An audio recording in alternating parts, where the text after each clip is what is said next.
Good morning, Mr. Peterson. Welcome. Yeah, hi Rayanne, how are you doing today? I'm good. How are you? It's great to have you here. I wanted to talk to you about your role with the Dorado Hills Community Vision Coalition. Yeah, thank you for asking. I'm the Executive Director of the Dorado Hills Community Vision Coalition for Safe, Healthy, and Drug-Free Youth.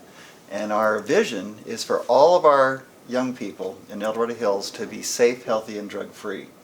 And that's not an easy task because, as you know, drug abuse, alcohol use, tobacco use are serious problems throughout the country, throughout the state. And wouldn't it be great if there was an organization in every community that's doing something about it? And we are one of those. That's great. Well, tell us about some of your accomplishments with the coalition. Well, first of all, we've been in operation since 2005, and we've had a beginning of just a few partners, our community services district and our health department and the high school district, but we have grown tremendously. In fact, we now have over like 30 partners, 35 that we actively work with to provide extra services for our young people, and we have over 600 members of our coalition that are throughout the community, and they represent 12 sectors. I would like to know who the sectors are. I would like to know. Well, a community coalition like ours, and we have funding from the Substance Abuse and Mental Health Services Administration, if I can say that correctly. We have to have 12 sectors represented. That includes schools, law enforcement, business, parents, youth, the media, religious organizations, who am I missing? Health professionals, other kinds of experts maybe in drug abuse prevention, and youth serving organizations. That's I don't know if I have all of them there, but Government. and government. And so all of those people help us to work together to make our community better and have more support and opportunities for young people to keep them safe, healthy, and drug-free. That's great. So, in addition to your funding from SAMHSA, what are some of the other ways you're able to support your organization? Yeah, most of our money does come from our grants, and so I put together the grant applications. Usually we hold town hall meetings, we get a consensus of the community on what we need to do to address certain needs.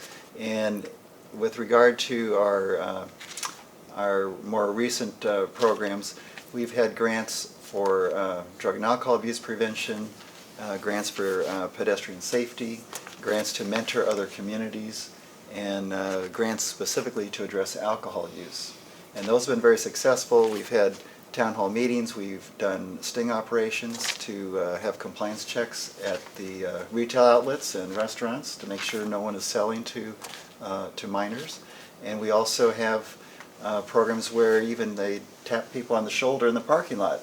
And what they ask someone, in fact, if anyone in the audience is asked, would you buy me a beer in a parking lot, don't do it, because it could be, it could be that you're being watched by the local law enforcement agencies and our alcoholic beverage control agency, and then you'll be, of course, cited and in trouble because it is definitely against the law to provide alcohol to minors. Right. So another, you asked about other accomplishments. I think some of the things I'm really proud of in our community is we have, with our partners, programs in our schools that weren't there before or couldn't be there without our support. So we support Friday Night Live, where the kids design programs on Friday nights for kids to participate in, and that's at our high school. We have Club Live at the middle school, where they also design programs and activities to make sure that young people know they're not to drink or use drugs illegally.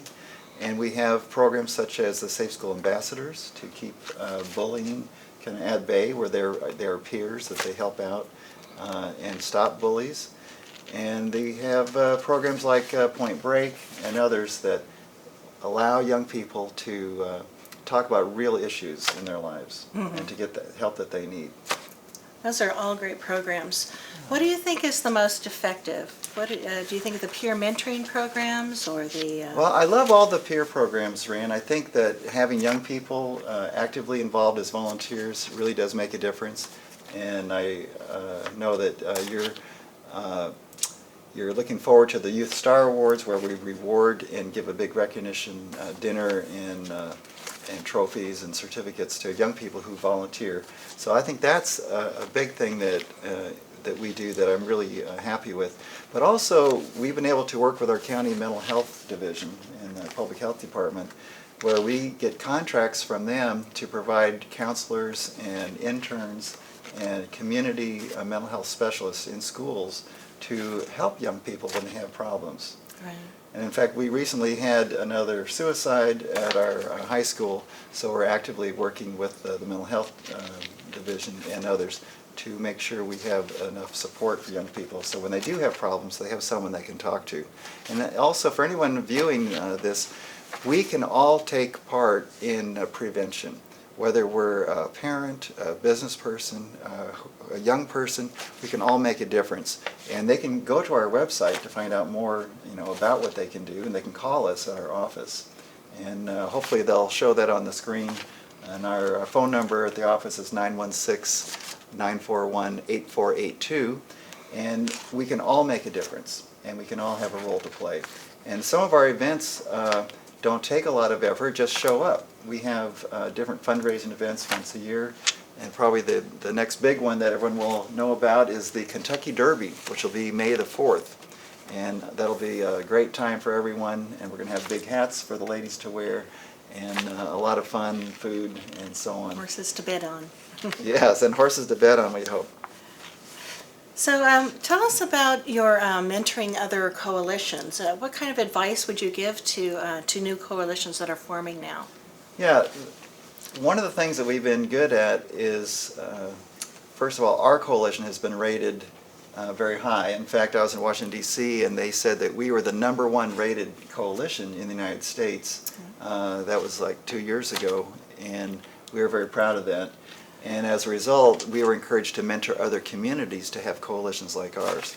So we first mentored one in, where was it? Rancho Cordova, and helped them with their application, getting their coalition together and preparing their strategic plan and the things they'll do to help reduce and prevent drug abuse. And they got funded. And they get now $625,000 over 5 years, and they can get another $625,000 after that. So that was successful. So then the county alcohol and drug programs division called and asked if we would help South Lake Tahoe develop a coalition. So we did, and I'd like just to say to our South Lake Tahoe friends that I fully expect you to get funded. We're going to help you with your application process, and I think your community is well on its way to having a really great coalition.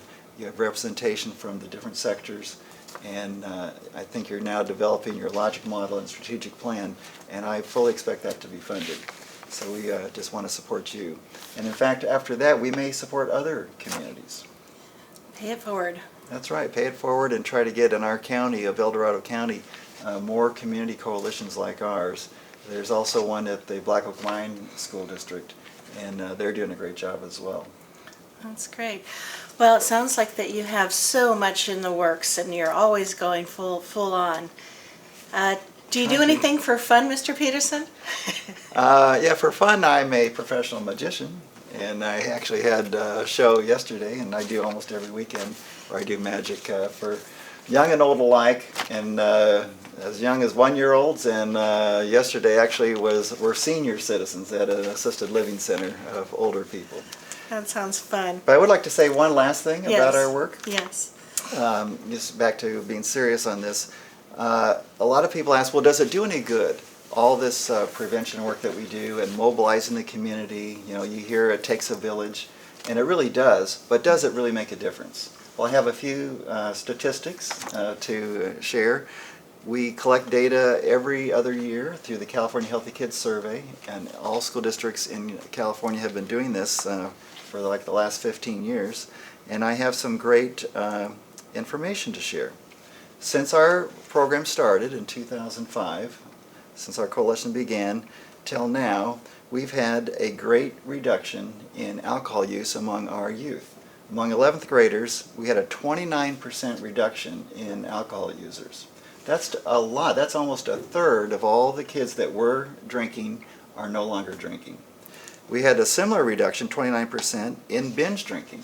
That's when young people drink 5 or more drinks at a time and get drunk, and that's a serious problem.